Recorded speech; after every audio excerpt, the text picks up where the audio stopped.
అండి అందరికీ నమస్తే. ఈరోజు క్యాప్సికము తెల్ల శనగలండి ఆల్రెడీ ముందు రోజు నానబెట్టి 3 విజిల్లకు ఉడకపెట్టుకున్నాను అనమాట.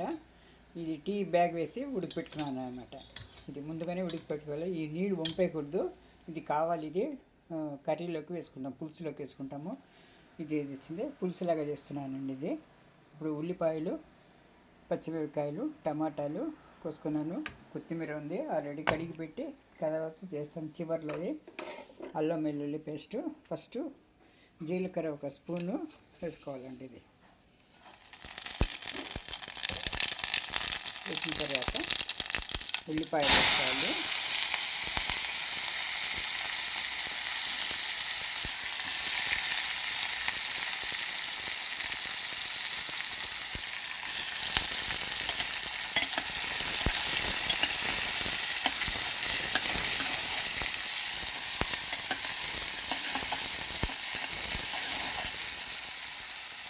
ఉల్లిపాయలు వేగాలండి, పచ్చిపచ్చిన పోవాలి, కొద్దిగా మెత్తపడాలన్నమాట.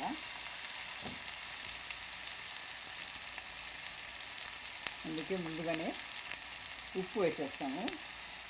మన కర్రీకి సరిపడంత ఉప్పు వేసేస్తున్నాను. ఇది తొందరగా వేగుతుందండి.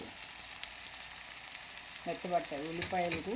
పంచదార కానీ కొద్దిగా ఉప్పు కానీ వేసినామంటే తొందరగా చేయకపోతుంది. ఎందుకంటే నీళ్ళ ఇది కాబట్టి నీళ్ళు వేస్తూ ఉంటుంది ఉల్లిపాయ, అందుకని లేట్ అవుతుంది. మనము ఉప్పు అవి వేసామంటే తొందరగా అందులో నీళ్ళంతా లాగేసి తొందరగా మెత్తబడతాయండి.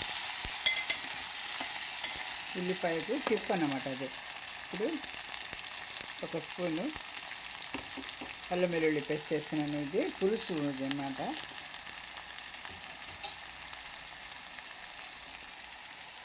ఈ మసాలా వాసన పోవాలన్నమాట.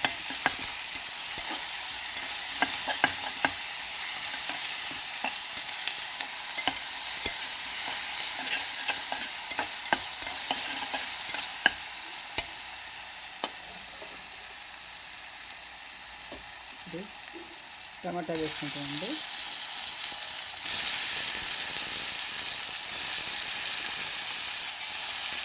టమాటాలు కొద్దిగా మూత పెట్టేసామంటే టమాటాలు మెత్తబడతాయండి. చూడండి, టమాటాలు కొద్దిగా వేగినవి. ఇప్పుడు కారం వేసేయాలండి. ఇది మన మసాలాలు అంటే ఇదేనమాట. కారం పొడి,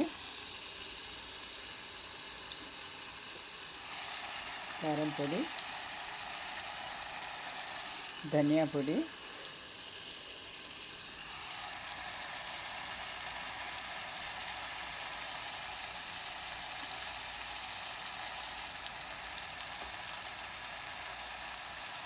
పసుపు అండి.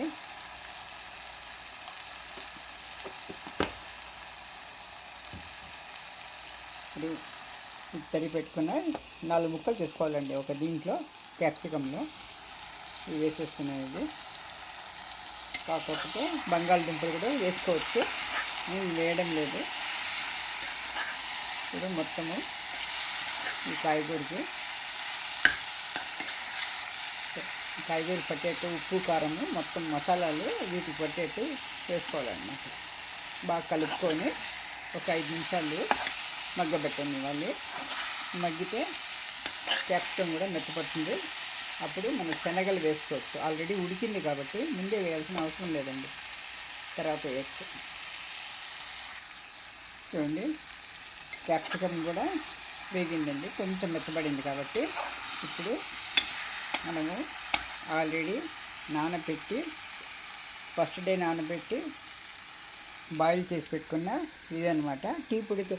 టీ బ్యాగ్తో బాయిల్ చేసినాం కాబట్టి ఇది నీళ్లు పడేయకూడదండి. ఎందుకంటే మనము ఫస్ట్గానే కడిగి మనము బాయిల్ చేసేటప్పుడు శనగల్ని వైట్ చెన అనమాట, ఇది కాబూలీ చెన కడిగి ఉడకపెట్టింది, అందుకని ఈ నీళ్లు పడేయకూడదండి. ఈ నీళ్ళు కూడా వేసేస్తున్నాను ఇప్పుడు.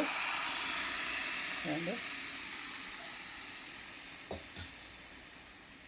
క్యాప్సికమ్ కాంబినేషన్తో చాలా బాగుంటాయండి ఈ శనగలు. మన పూరీల్లో కానీ, మన పుల్కాల్లో, చపాతీల్లో, అన్నంలోకి చాలా చాలా బాగుంటుందండి ఇది. కొత్తిమీర కొద్దిగా వేస్తున్నాను, తర్వాత వేస్తాను మళ్ళీ కొత్తిమీర. ఇప్పుడు కొబ్బరి పాలపొడి వేస్తున్నాను. కొబ్బరి పాలపొడి చూడండి, ఇది ఆన్లైన్లో తెప్పించుకున్నానండి. మనము కొబ్బరి పొడి వేస్తే అది వచ్చింది సారం తీసిన పాలు తీసిన పొడి కాబట్టి పిప్పి ఉండేది, ఇది ఏముండదు. అందుకని పాల పొడి తెప్పించుకున్నాను అనమాట. కొబ్బరి పాల పొడి ఇది కాస్ట్ అయినా కూడా చాలా బాగుంటుందండి. కిలో 1000 రూపాయలు కాస్ట్ అయినా కూడా బాగుంటుందండి ఇది. మన ఇన్స్టెంట్ కొబ్బరి పాలు చేసుకోవాలన్నా, మన ఇందులో స్వీట్లు వేసుకోవాలన్నా అన్ని ఎందులోనూ పనికి వస్తుంది అనమాట. పాలపొడి కలిసిపోతుంది చక్కగా కూరల్లోకి.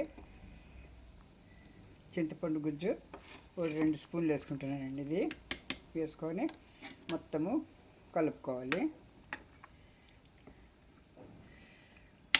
కలుపుకొని ఒక 2 విజిల్ వస్తే సరిపోతుందండి. ఆల్రెడీ బాయిల్ అయింది కాబట్టి 2 విజిల్ వస్తేనే సరిపోతుందండి. దించేస్తే శనగల క్యాప్సికమ్ పులుసు రెడీ అన్నమాట. చాలా టేస్టీగా ఉంటుందండి ఇది. మీరు ఒకసారి చేసి చూడండి. ఈ నా ఛానల్ని ఫస్ట్ టైం చూసిన వాళ్ళు సబ్స్క్రైబ్ చేసుకోండి ప్లీజ్. తర్వాత లైక్ చేయండి అందరూ. బాగుంది అనిపిస్తే, బాగుందో బాగలేదు అనిపించి మీకు కామెంట్ రాయండి. బాగలేకపోయినా కూడా మీరు కామెంట్ రాయండి. నెక్స్ట్ టైం మనము అడ్జస్ట్ చేసుకోవడానికి పనికి వస్తుంది మీ కామెంట్ ద్వారా మనము తప్పులన్నీ సర్దిద్దుకోవచ్చు అన్నమాట. ఇంకా బాగా చేయడానికి ట్రై చేస్తాము. ప్లీజ్ సబ్స్క్రైబ్ చేసుకోండి, లైక్ చేయండి. మీకు బాగుంది అనిపిస్తే మీ ఫ్రెండ్స్కు, రిలేటివ్స్కు షేర్ చేయండి. మీకు ఇష్టమైన వాళ్ళకి షేర్ చేయండి. ఇప్పుడు అవుతుంది. కుక్కర్ మూత పెట్టేస్తానండి. ఇప్పుడు చూడండి, 2 విజిల్లకు అయిపోయిందండి కర్రీ. ఇప్పుడు సర్వింగ్ బౌల్లో తీసేసుకుందాం. చూడండి, ఇలా చూసారా.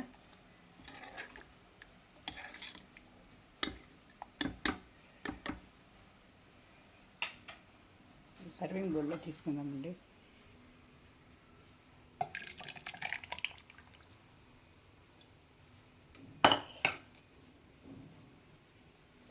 చివరిలో ఉప్పు ఇది కొత్తిమీరతో గార్నిష్ చేసుకుంటాం. సగం కొత్తిమీర వేసేసాను.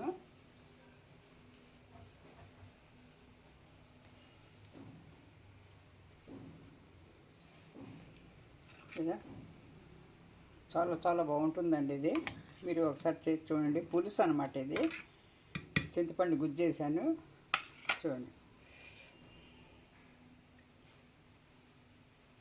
థ్యాంక్ యూ ఫర్ వాచింగ్ అండి. ఛానల్ని సబ్స్క్రైబ్ చేయండి, లైక్ చేయండి, షేర్ చేయండి, కామెంట్ చేయండి. Thank you.